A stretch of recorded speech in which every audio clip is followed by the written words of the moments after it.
Holy packs. All right, part two of this video here, going through individual player boxes. Went through Deion Sanders, Ivan Rodriguez, and Randy Johnson in the last one. Got some interesting cards out of them, right? Some metal cards here, some prime time for Deion, right? Like that one too. And then this one I had never seen before, the aficionado card by Pinnacle.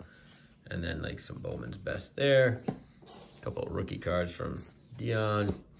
But in the Deion box was this, I don't know, about 100 random basketball cards. So I'll go through those, and then we'll go through the two boxes for Marshall Faulk and Mark Messier.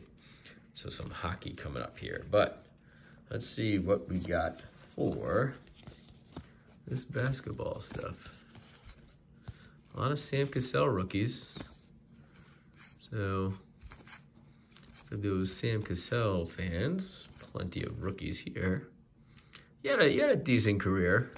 I don't know if he made it to the Hall of Fame or not. That's something I'd have to look up, but certainly one of those mid-range players, right? Great point guard. Helped the Rockets win, I think, a couple of championships. So, you know, right in line with some of the good point guards that you see today. Let's see, Eric Dampier.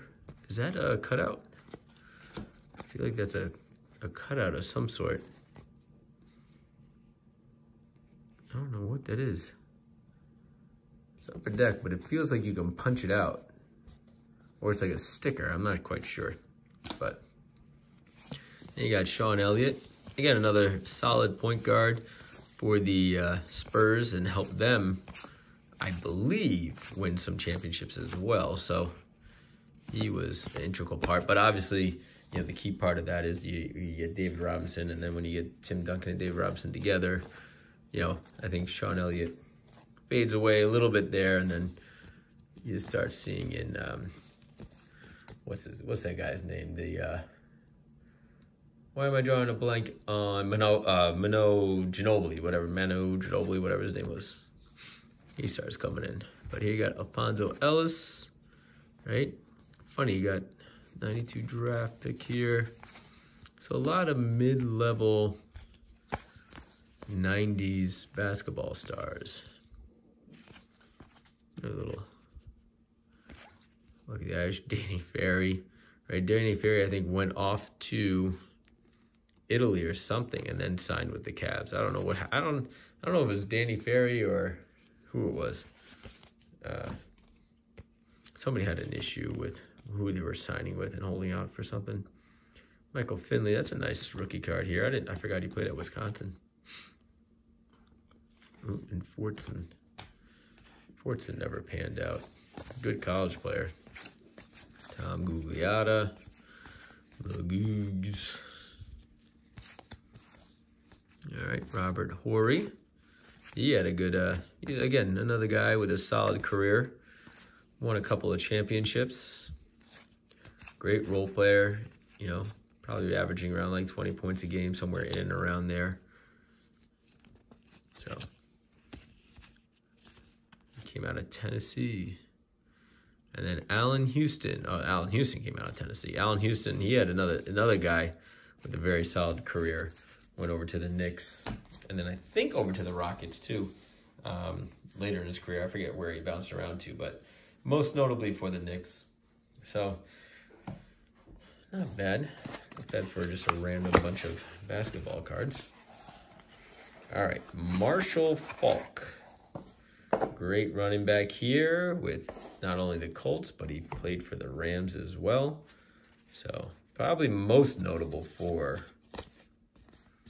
I wonder, did he win that championship with the Greatest Show on Turf? I think he did. I think that's where he made his name. And then he moves over and then he moves over to the Indianapolis, plays with Peyton Manning for a while there. But again, you're going to see, as we saw with the baseball and even with Deion Sanders, you get all these crazy insert cards, right? Like of, or just in these 90s of just all these variations of Fleer Ultra, Upper Deck, you know, collector's choice. You know, you get score and pinnacle and everything else. And a lot of these sets just didn't last, right? It just flooded the marketplace. Here you get like basically the same picture on two different cards. You get the impact. You get Skybox Impact, right? 64. And then you get Super Sophomores and Impact, right? So I don't know, same picture. That's what I'm saying. It becomes a little crazy. I mean, some of these are actually, you know, top stadium club, everything else. There's some good quality cards, but then other ones are just too much, right? What's that? Legendary Futures. I don't know. Again, a lot of these I've never seen before, right? This is a classic. You got the collector's choice in the foil. Everyone's trying to stand out. I mean, you gotta give them credit for making creative looking cards, right? The designs are pretty cool. It's kind of probably paved the way for a lot of the parallels today, putting those metal cards aside. But in essence, they just get lost in the shuffle, right? I mean, that's what ends up happening. It's great to have a good look. It's great to have a nice design. But ultimately, you just, with too many options, it's like, well, what are you going to collect? What are you going to go for, right? And that's part of the problem I have with baseball cards nowadays, right? Is that nobody cares about the base set anymore, right? The kids do. You give a kid, you know, who's collecting cards, you give them a, you know, any base card. If they're a basketball fan, right? Let's say you give them a Ja Morant base card, they're excited because Ja Morant's their favorite player. But in reality, it's a worthless card because it's a base card. You have to have the parallel. You have to have the rare 1 of 1, or, you know, serial numbered. You have to have the on patch auto, or you know, the patch card, or the sticker auto, or the on card auto. Like all these little variations.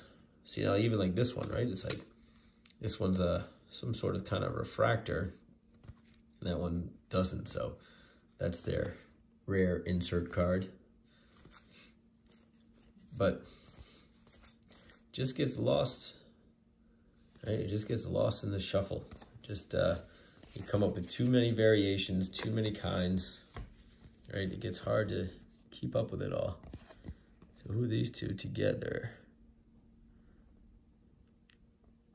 Why can't I see his name? Oh.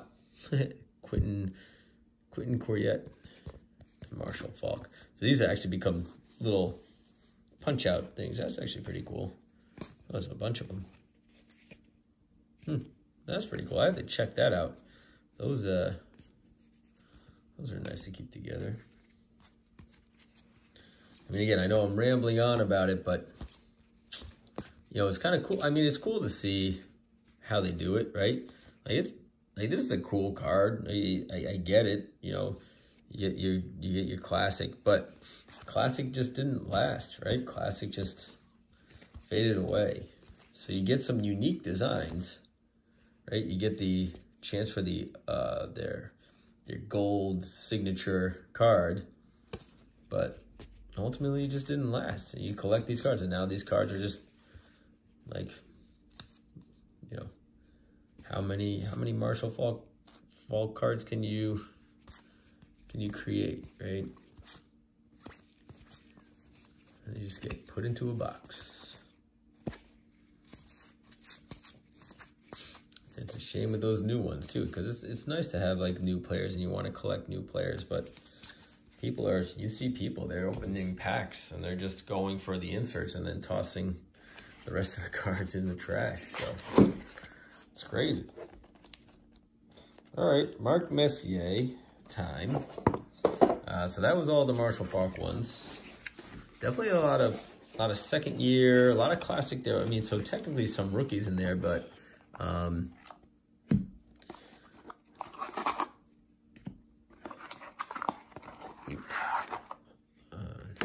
there are more of these in plastics here, so.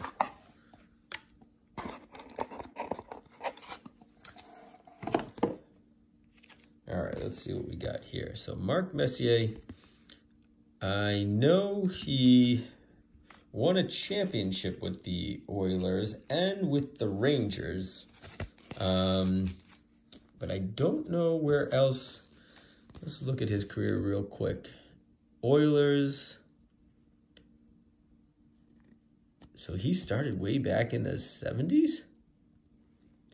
No way. So he was with Cincinnati, Indy. I know he came up with, there's no way this is $1, by the way. I know he came up with what's his name? Wayne Gretzky, right? And I know they played on the same teams for a while there, and they won some Stanley Cups together. But I have no idea who Cincy or Indianapolis is, so I almost wonder when Mark Messier's rookie card is. I wonder if it's in that 79 series.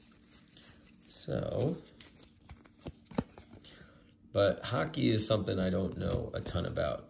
But I do know that he ended up winning the cup also when he came over to the Rangers. And it was a big deal because they hadn't won it in, 50 years or however long it was. So I think he won it in '94, and it wasn't since 1949 that they won it. So, but this is going to look like mostly the 1990 stuff. There he is with the cup there. And obviously he won some. There he goes over to the Rangers. You got the Kraft mac and cheese card here on the back. Sweepstakes giveaway, I guess. But I wonder, I don't know if he's a Hall of Famer yet. I would assume he's a Hall of Famer. He had such a great career and everything else. So, I mean, if I know the name, he's got to be good, right? Because I don't follow hockey at all. So, if I know the name, he's obviously making a name for himself. And you got Pro Set.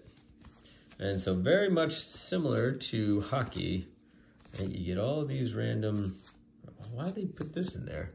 Oh, because he won he was the winner of the Hart Trophy. All right. Most valuable player, right? So obviously won a lot of awards in his day. And a really key player. I don't know, beyond the Oilers and the Rangers, I don't know where else he may have gone to. Oh, this is a nice card. Teammates. That's got to be, that looks like Gretzky, but was Gretzky on the Rangers too?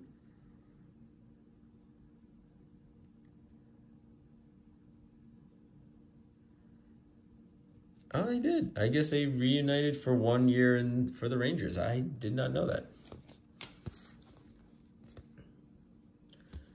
Huh. And then this is another good one, a little insert card. But most of these Pro Set cards, I can see a million of them. Oh, who's got this one? All right. I haven't seen those early, these mid-80 cards, so I wouldn't know what they were. I know a lot of the late 70s cards look like I got a whole bunch of those. Right? And I did end up getting a Wayne Gretzky rookie card out of a random box. I sent it in to get graded. It came back a 3, which I was actually very surprised about because it wasn't the best of shape. So I would have thought maybe... Oh, this talks about his career here. Oh, so he ended with the Canucks. He had 3 seasons with the Canucks. But Oilers, Rangers, Canucks, basically. So his rookie card must be around the same time Gretzky's was. So I did not know that. What tops is this one? Oh, 86, 87 tops. That's cool. So we get some... This is in good shape, too. Those are in really good condition. I don't know if there's any value in it, but I know in the very early 80s, late 70s, there would be some value to that one, but these mid-90s cards they're all the same. And we're seeing a lot of the same ones over and over again.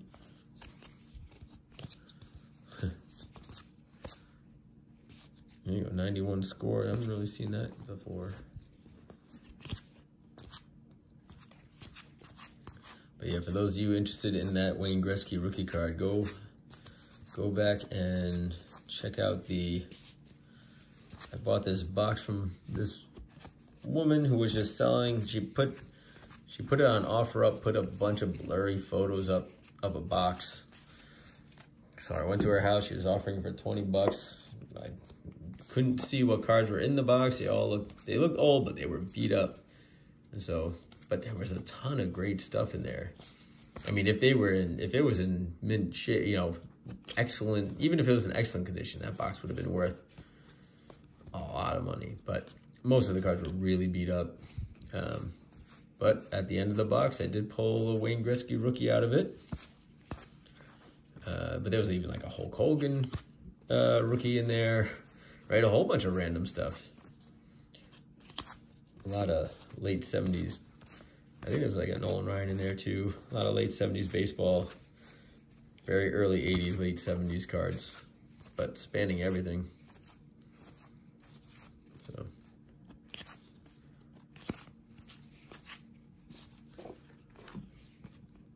Now here he is with the Canucks. We got the black diamond. So certainly if there are marked Messier fans out there, I think this would be a nice box for them to have and go through. Like I said, I'll probably just post it and put those out there on eBay or something like that, you know. And again, I'm trying to build out the giveaway collection, but I'm also trying to get some of the money back that I bought into the collection, right? I paid, I think, $150 all in for the whole collection and everything else. So if I could sell these for like 10 bucks each, that would be perfect. So that would be my goal.